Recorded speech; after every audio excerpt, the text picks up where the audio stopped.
shrieked and shrieked, and their bodies continued to contort, and they continued to...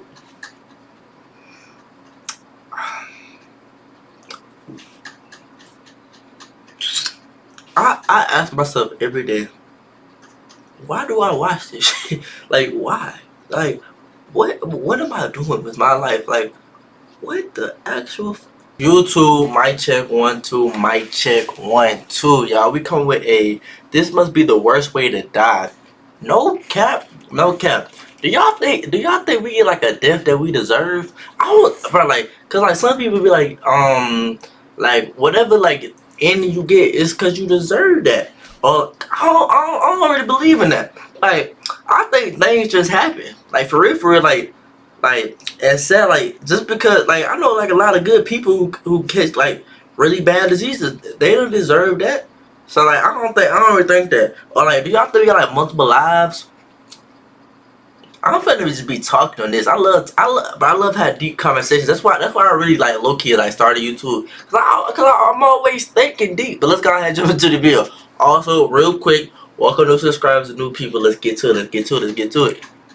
Today, we're going to look at 3 places you can't go and people who went there anyways. But before we get into those stories, if you're a fan of the strange, dark, and mysterious delivered in story format, then you come to the right place because that's all we do, we upload once a week. So, if that's of interest to you, please sneak into the like button's house in the middle of the night and burn several bags of microwave popcorn. Also, please subscribe to our channel and turn on all notifications so you don't miss any of our weekly uploads. Okay, let's get into today's stories.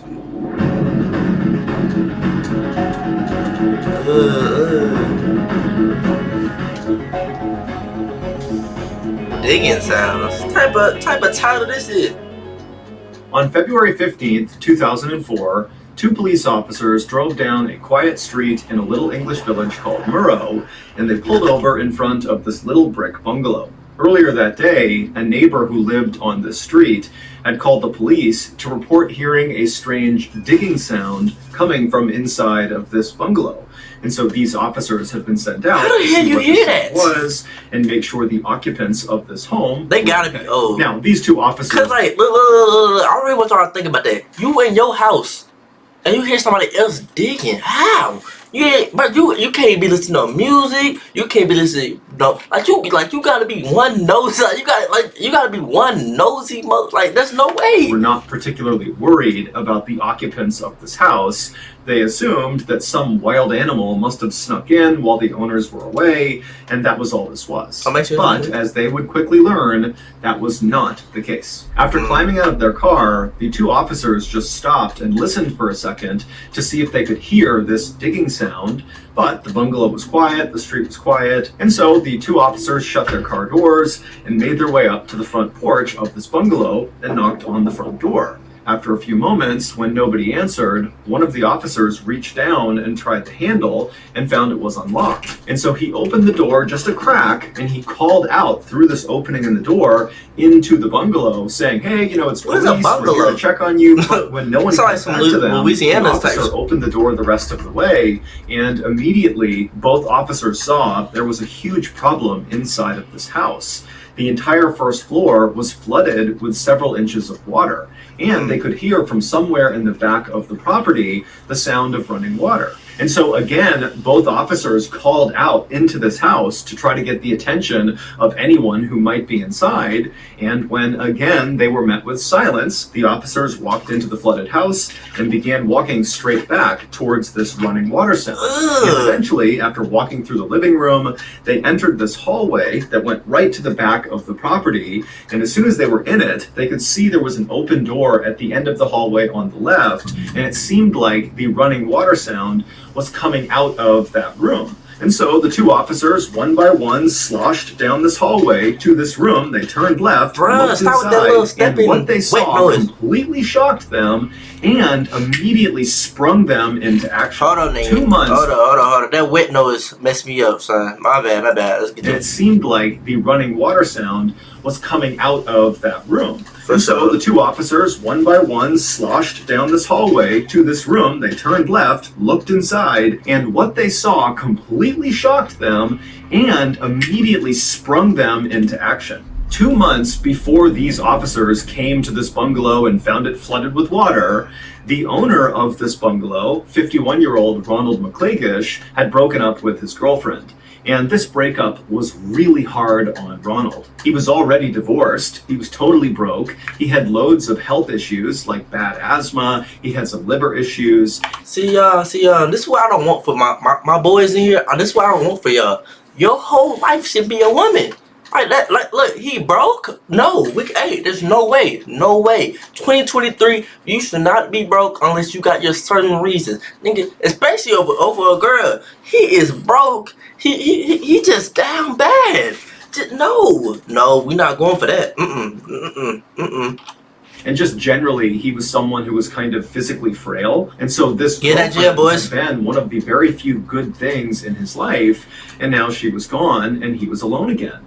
And so very quickly after this breakup, Ronald fell into a very dark depression. And so for 6 weeks after they broke up, Ronald, for the most part, just stayed in bed and kind of moped around his bungalow, kind of feeling bad for himself. But then finally, at the end of those first 6 weeks after the breakup, Ronald decided he wanted to get his life back together and just move on. So on February 1st, 2004, so roughly 2 weeks before those two officers would come to his bungalow because of this digging sound, Ronald would wake up feeling determined to start anew. And the first thing he was going to do was purge his bungalow of anything that was his ex-girlfriend's. She left a lot of things behind when they broke up. She had not collected them. And so now they were just kind of sources of pain. And where most of her stuff was inside of Ronald's bungalow was in this closet in one of the bedrooms at the end of the hall. So that morning, Ronald headed down the hall. He turned left into the bedroom. He opened up the closet. He went inside, and with a trash bag in hand,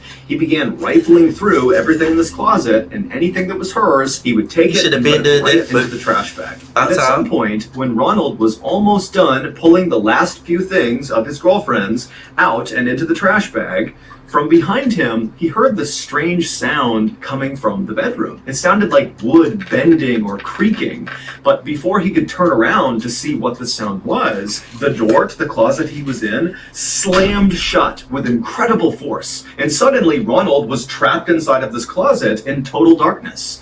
Now, Ronald was likely shocked at first, but he would have reached and tried for the handle and found that no matter what he did, he could not open this closet again. And so Ronald began screaming for help and pounding on the door, but nobody came to help him. The closet that Ronald was in was fairly tall, but it was only 2 feet wide by about 2 feet deep, which meant Ronald could only stand inside of this closet. He couldn't sit down, he couldn't bend down. But he was trapped standing. And Ronald didn't have water, he didn't have food, he knew that no one was going to be checking on him anytime soon, and even though his bungalow was kind of small and shabby, it was built out of brick. And so the likelihood that his calls for help were penetrating outside loud enough that people could hear them and that they would come in and rescue him was pretty...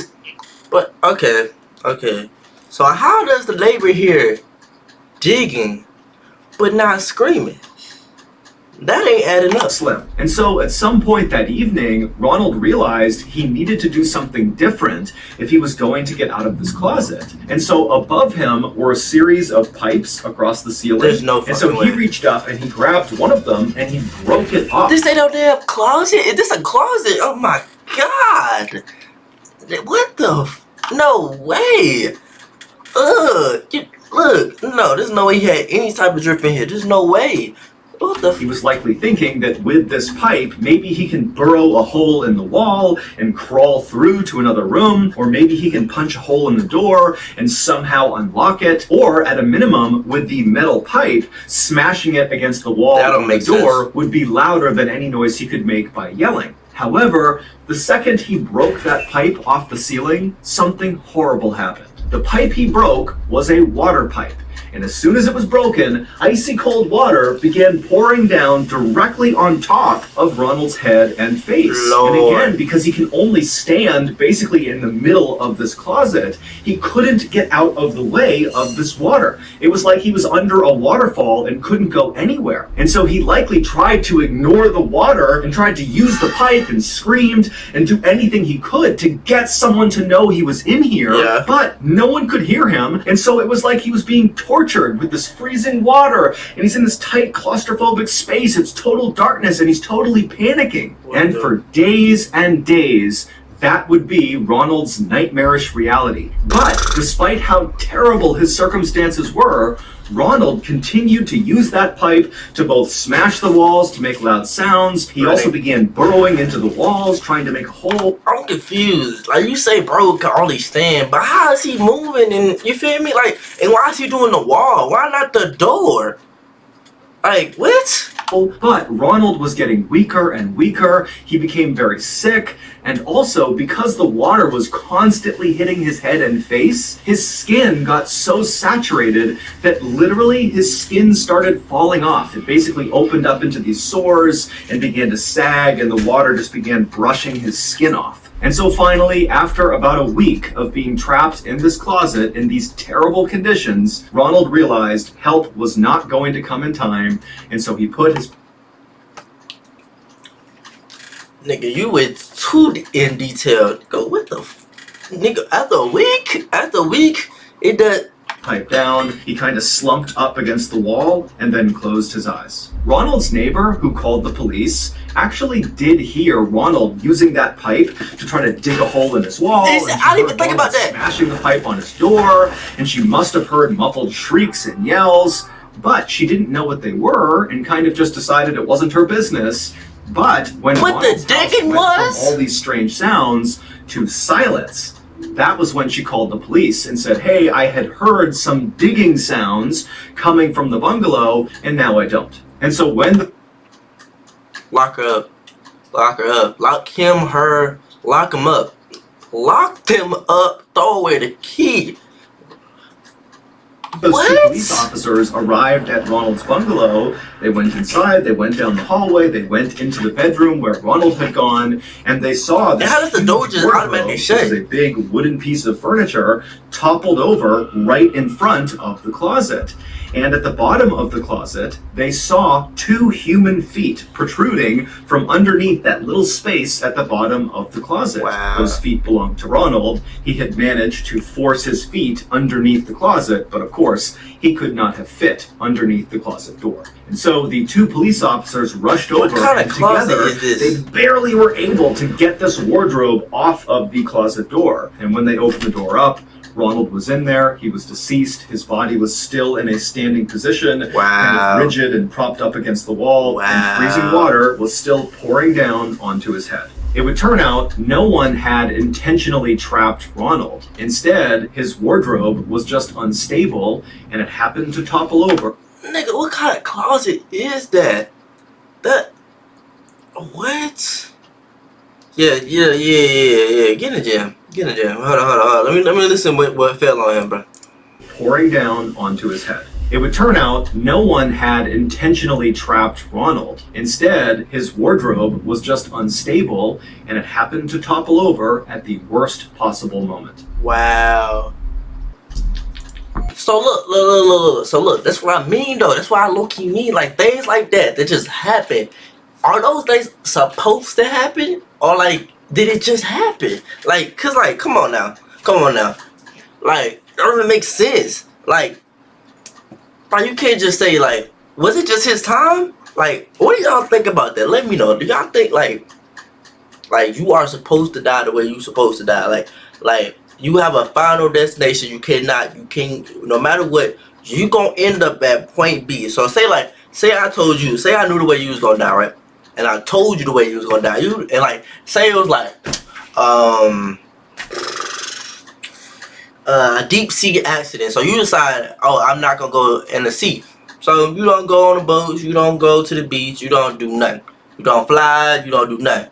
But just somehow, like, I don't know, maybe a tornado, a hurricane or something, just pick you up throw you out in the sea and you die like that.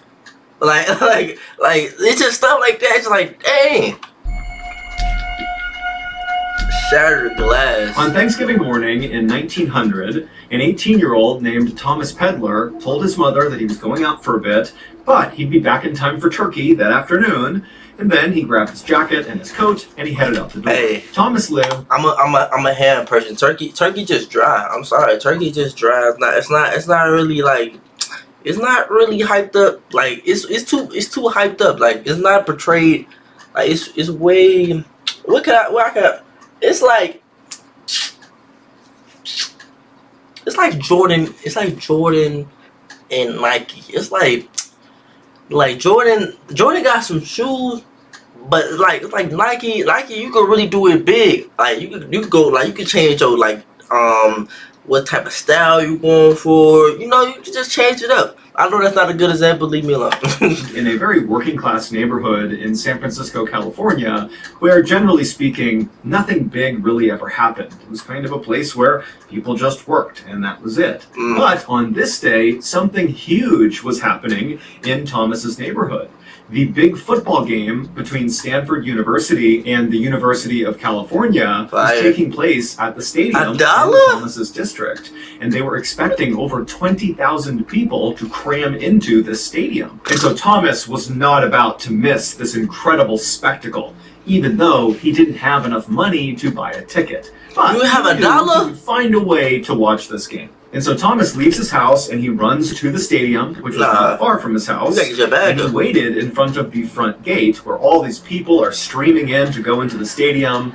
And around 11 a.m., Thomas's very close friend, Charles, who was also a young man, made his way to the front gate. The two met up. And at first, their plan was to try to sneak in with the horde of people that were making their way into the stadium.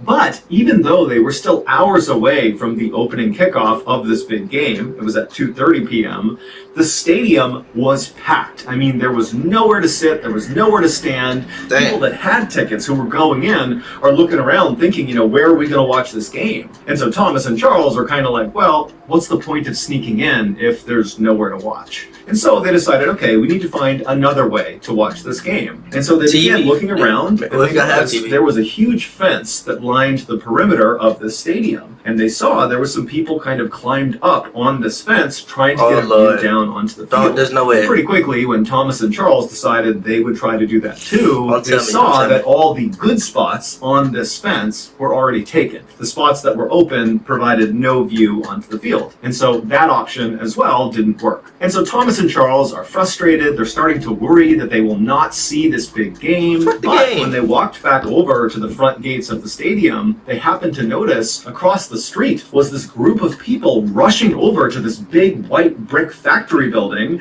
and they were literally placing ladders up against the sides of this building and beginning to climb up it. I mean, this is a 5-story building, and they are just basically free climb. So look, this is another look. There is a phobia. I don't know what it's called, but it's called the fear of missing out. And these, like, it sounds like everybody's damn town had it. Cause like, bro, come on now, is it really that serious, bro? And like, do you don't deserve to watch the game? You can have $1. You can have $1, bro, and climbing the building, bro. Look, I love sports, but when I climb a building, no, bro.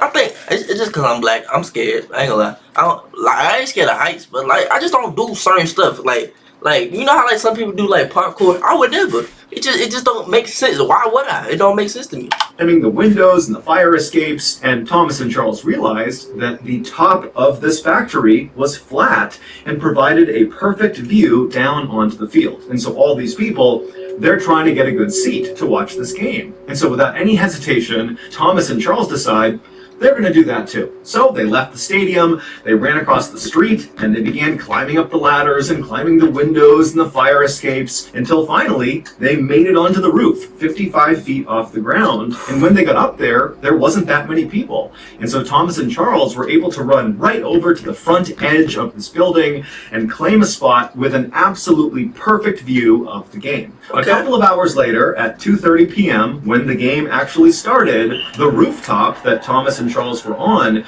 was now completely packed with people. Hundreds of people have climbed up onto this factory. There were some factory workers down below telling people, do not do this. Do not climb on top of this factory. It's not safe. But nobody listened to them, and the police either didn't notice this was happening or they didn't care.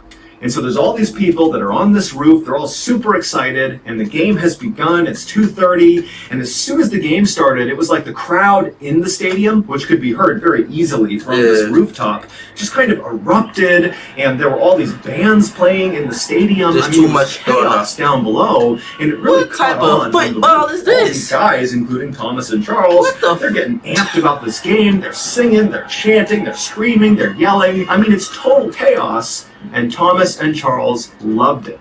But about 20 minutes into the game, as Thomas and Charles are enjoying themselves and the crowd is still going wild, a dull cracking sound could be heard coming from one side of this roof. And so Thomas and Charles, they kind of spun around to see where this cracking sound had come from. And when they began looking out across the sea of people, they noticed on the far side of the roof, where the sound had kind of come from, they could see people scrambling to get off the roof. But before Thomas and Charles and the other people around them who were watching this happening could figure out what was going on, there was a much louder cracking sound, and suddenly the floor underneath Thomas, Charles, and everybody else collapsed. And immediately, people on this roof fell all the way to the bottom of this factory. Damn, they got the pictures?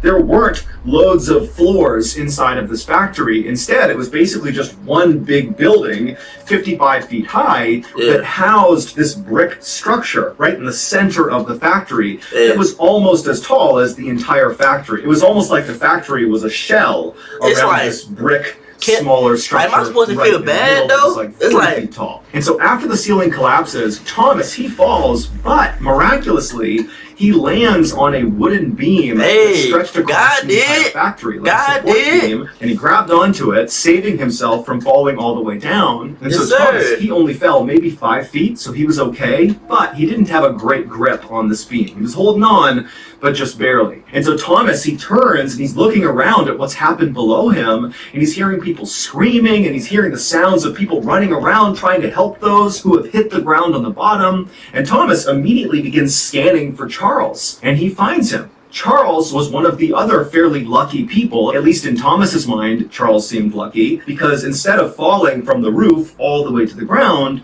Charles and 15 or 20 other people had fallen right onto that brick structure that kind of made up the main part of this factory. Okay. And so Charles had only fallen maybe 10 or 15 feet onto this structure. And so Thomas is thinking, oh, Charles and these other people, they've survived this fall. They're okay. However, the second Charles and the others, who supposedly were saved by landing on this brick structure, the second they hit that brick structure, despite not suffering catastrophic injuries like broken bones and horrible internal injuries, these people on the brick structure began letting out these primal screams, these just horrible, blood-curdling screams, and as they did, these loud popping sounds began coming out of their body, and then their bodies began contorting forward, almost like a bug rolling up onto itself.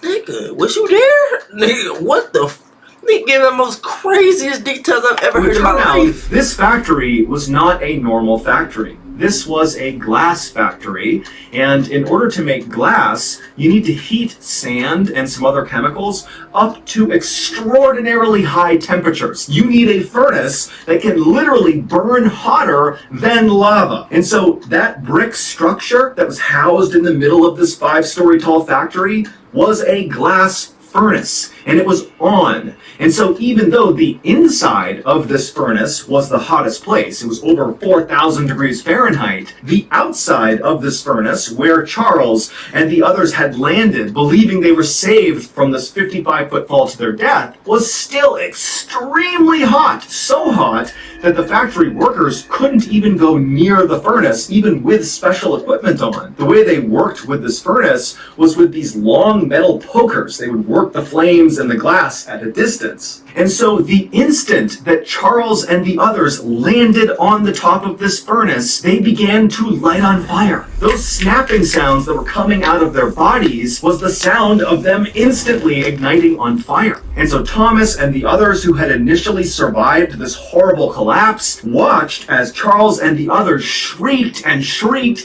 and their bodies continued to contort, and they continued to...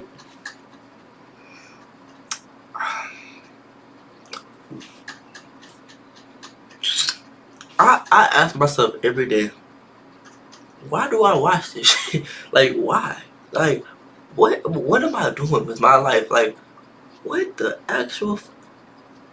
Why? After this video, I gotta rethink my life choices, because what the fuck? What the...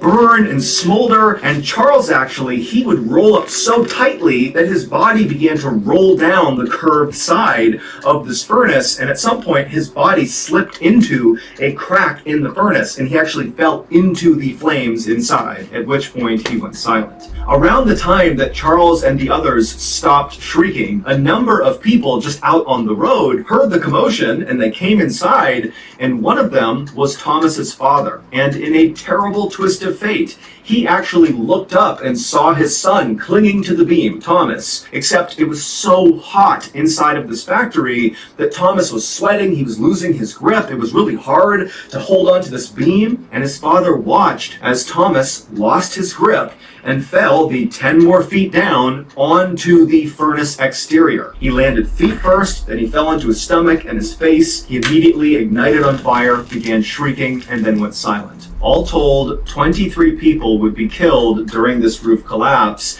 and dozens more would be horribly injured and disfigured. This collapse goes down as one of the very worst disasters in sports history. However, on this day, the crowd inside the stadium was so caught up in the game that they actually didn't notice this horrible tragedy taking place just 100 feet away from where they were. It wasn't until the end of the game, when the winning team's fans carried their players in this kind of spontaneous parade out of the stadium to celebrate, that they walked out onto the street and saw all these burnt up, rolled up corpses of the people who had landed on the furnace.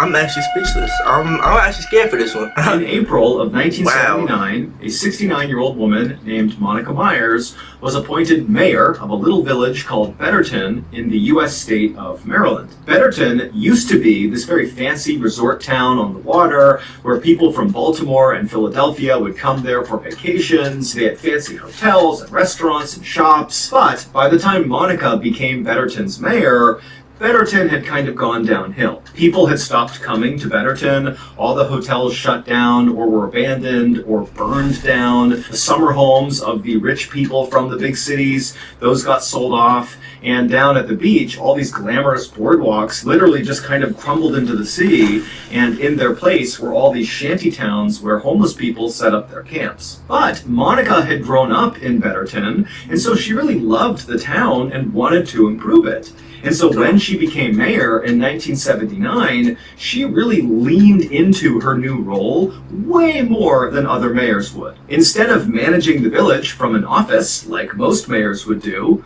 Monica literally went out in town and just began doing lots of jobs around the town for free. She would ride around with the police and literally stop crimes in action. One time, she stumbled across someone looting a vacant hotel, and she personally got out, chased this person down, and made them put everything back that they had taken. She would pick up trash on the beach, she would do random repairs on people's homes and businesses all over town, and sometimes she would just go door to door asking people how they were doing. And so very quickly, the people of Betterton really grew to love Monica, and they loved seeing her every single day just out and about making Betterton a better place. And so, on March 20th, 1980, roughly 1 year into Monica's tenure as mayor, it was immediately noticeable to the people of Betterton when Monica was nowhere to be seen. That day, she did not go to the police station in the morning like she normally did. She was not seen at the beach doing her trash pickup, and she didn't knock on anybody's door. And so by mid-morning that day, the people of Betterton, all 120 of them, were basically out in force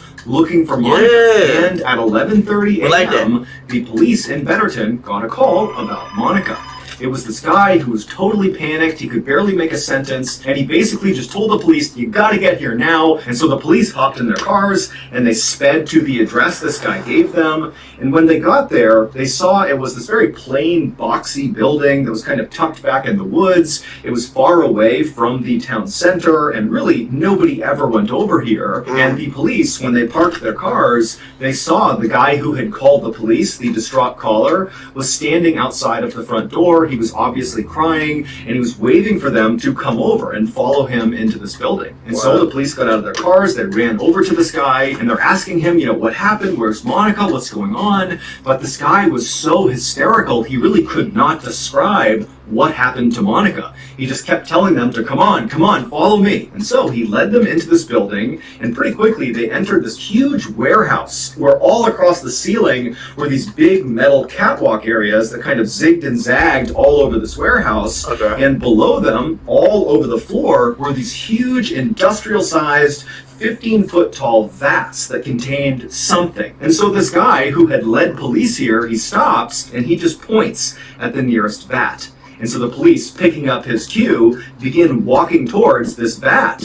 And as they got closer and closer, they were hit with this horrible smell that made them gag and cough, and before long they had to stop and kind of compose themselves. The smell was so bad. It would turn out this building that was kind of removed from the town center of Betterton was Betterton's sewage treatment plant. And that morning, Monica had gone to the treatment plant to help clean some of these 15-foot tall industrial-sized vats that contained human waste. She had done this enough times that when she was here, she did not need any supervision. And so that morning, she was alone. She climbed up onto one of the catwalks over one of these big vats, and she had reached down with her testing kit to test the sewage to see how much cleaning it would need. And as she did that, she somehow slipped and fell into the big vat of human waste. Now, she would not have immediately gone under. It was not like a liquid. It was more like clay or really thick mud,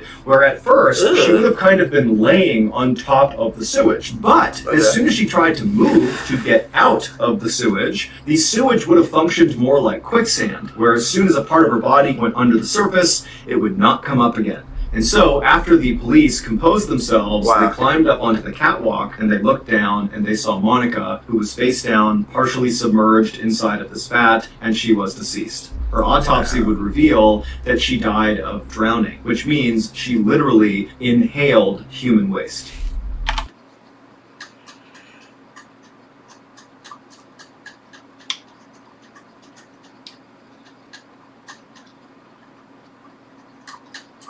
What you want me to say?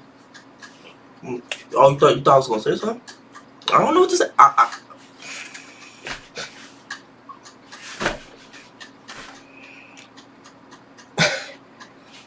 You can't.